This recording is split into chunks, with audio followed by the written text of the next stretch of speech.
Hey folks, and then now we're going to be watching the video. It's called Low Salt Increases Your Risk of Heart Attack. So watch and learn.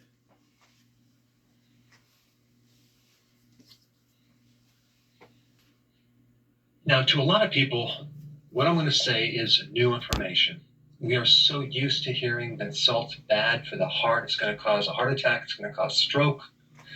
So make sure you don't overdo it on your salt. Well, that is absolutely, positively not true. A very credible, large study called the Pure Study stirred up a lot of controversy.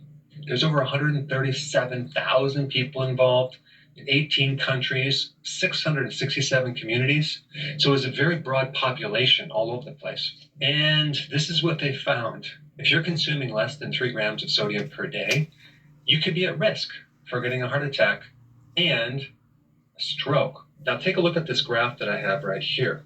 The World Health Organizations and many other organizations have been recommending to keep your salt in the low range between 2.0 and 2.4 grams. That's 1 teaspoon per day. Well, it just so happens that falls within the risk factor of getting a heart attack. That is considered low sodium. And based on this study, which I'm going to put a link down below, the optimum range of sodium is between 4 and 5 grams. That's 4 to 5 teaspoons of salt. Apparently, you have the least amount of heart attacks compared to either too low or even too high. And they also incidentally found that potassium is very protective on the heart. The more potassium you have, the less heart attacks you have. And I've been saying it for a long time. Potassium is very, very important, especially for blood pressure, even your kidneys. I mean, the only contraindications, I'm sure there's a few others, for potassium is if you're stage 5 kidney failure. In that condition, of course, you don't want to consume that much potassium. But for most people, potassium is protective on the kidney, the heart, and definitely will help your blood pressure. Now, the question is why? Well, when you actually lower your sodium, you increase a hormone called aldosterone. That's from your adrenals. And if aldosterone is too high, you can have a lot of problems, especially with blood pressure, especially damage to the heart. There's even a class of high blood pressure medication that inhibits aldosterone. Okay, why? Because they found that the higher the aldosterone, the higher the blood pressure. So, in summary, don't be afraid of salt, especially if it's sea salt. I recommend a very good quality sea salt. Himalayan sea salt is a really good one, but there's many others. Hey, before you go, if you're benefiting from any of my content, I would love to hear about your success story. Please share it in the link down below.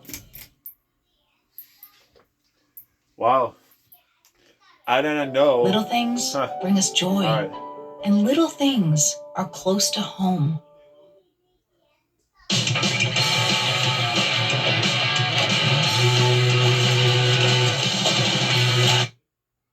And wow. Like, okay, well, first of all, like I didn't know that it will do that. Hi guys, my name's Sanjay. Like I did not know that it will do that to the heart and also to the kidney. But oh wow. Look at this here. So now this guy here is going to talk about the worry about your low blood pressure. So let's watch.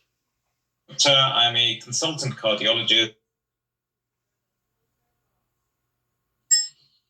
Hi guys, my name's Sanjay Gupta. I'm a consultant cardiologist, and today I wanted to do a quick video on the subject of low blood pressure. Now, the subject of low blood pressure and blood pressure in general generates a lot of anxiety, and I've come across a lot of people putting posts up on Facebook pages, etc., saying, "Oh, my blood pressure is 90 over 50. What's going to happen to me? Should I be worried? Am I going to die? What's going to happen to me?" Okay, and I get a ton of people, and they say, "Oh, today my blood pressure was measured, and the GP said my blood pressure was low, and I'm very worried about that." And so I thought I'd do this quick video because I think that the worries about low blood pressure are in general unfounded. Okay. So the first thing to understand is that the blood pressure is a series of numbers. Okay, the the the before you worry about numbers, it's always really important to try and understand what those numbers mean. Okay, because the number itself means nothing. What does the number mean? Surely the number has to represent something that's happening in your body, and therefore, if that number is not within a range, then it should signify something that will happen to your body as a consequence. So the first thing always to remember is that we are all different, okay? And our blood pressures are within a general range. When people talk about absolute numbers, oh, your blood pressure should be 120/70, that set of numbers has been devised or decided upon by a bunch of professionals who don't know you. They're sitting in some room somewhere, dealing with populations. They're not dealing with individuals. The second thing to try and understand is that the blood pressure is a surrogate marker. Basically, what it tells you is that the heart has to generate a certain amount of pressure to push blood out into the body, and that pressure should be enough for the blood to penetrate your vital organs. I.e., if your blood pressure is adequate, then when the heart pumps blood out, that blood should be able to get into your brain, and it should get into your kidneys, and it should be able to get to your stomach, and it should be able to get to your skin. Okay? And as long as it's doing that, all right, as long as it's doing that, your blood pressure is okay. It's not low. The only time when the blood pressure is truly low is when the heart is not able to generate enough of a pressure to be able to get blood to the vital organs. All right. So if someone says to you, your blood pressure is 80/50, what you have to say to yourself is, am I conscious? Am I alert and orientated and not confused?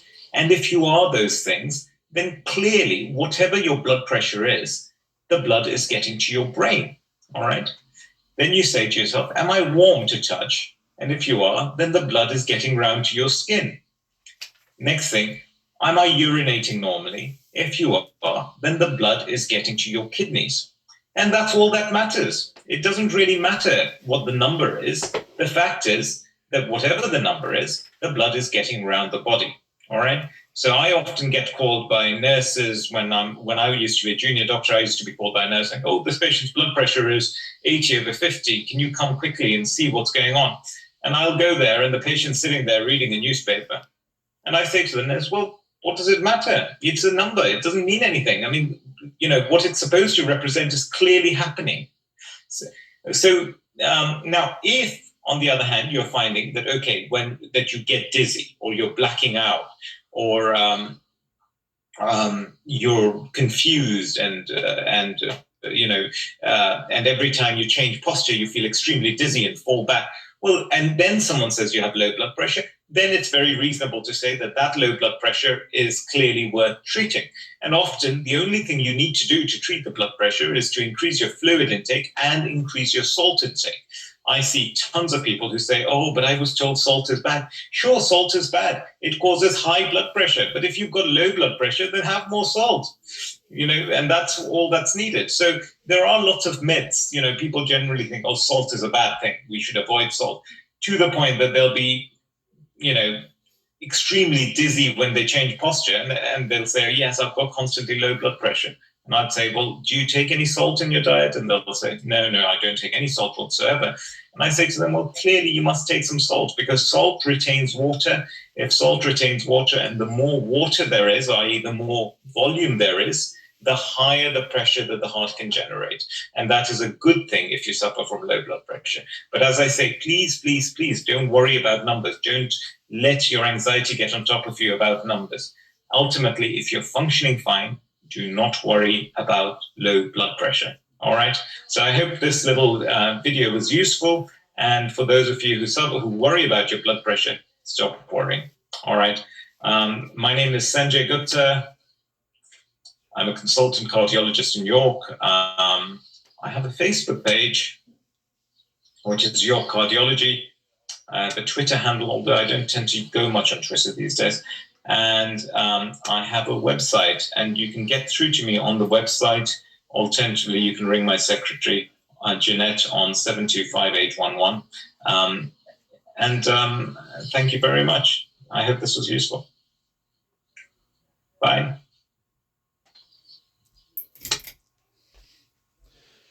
All right, folks. And so now it's over.